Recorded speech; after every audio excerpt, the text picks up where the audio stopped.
Hey YouTube, so here's how the mainstream liberal media bias works. While sometimes they have a double standard in their reporting, or sometimes they just flat out lie, most of the time their bias is much more insidious.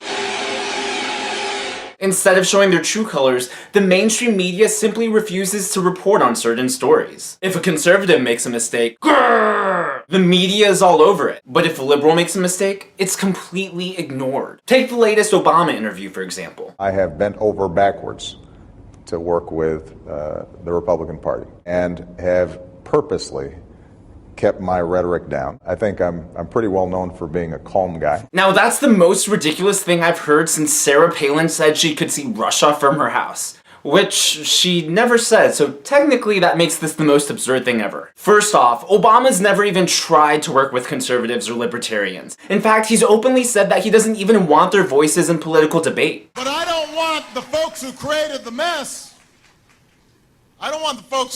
created the mess do a lot of talking. I want them just to get out of the way so we can clean up the mess. Yeah, I don't know how you could bend over backwards for someone you want out of the way. I need you to go out and talk to your friends and talk to your neighbors.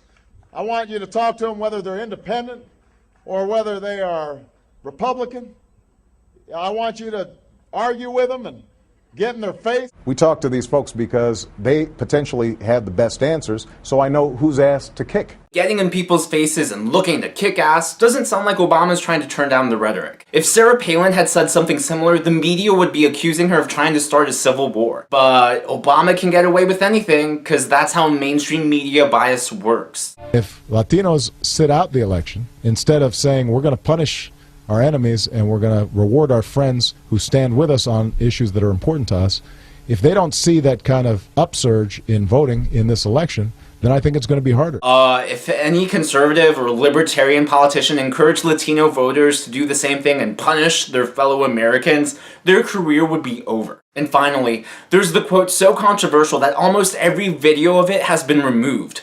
But fortunately, it's so well documented that when referring to his political opponents, Obama said, "If they bring a knife to the fight, we bring a gun."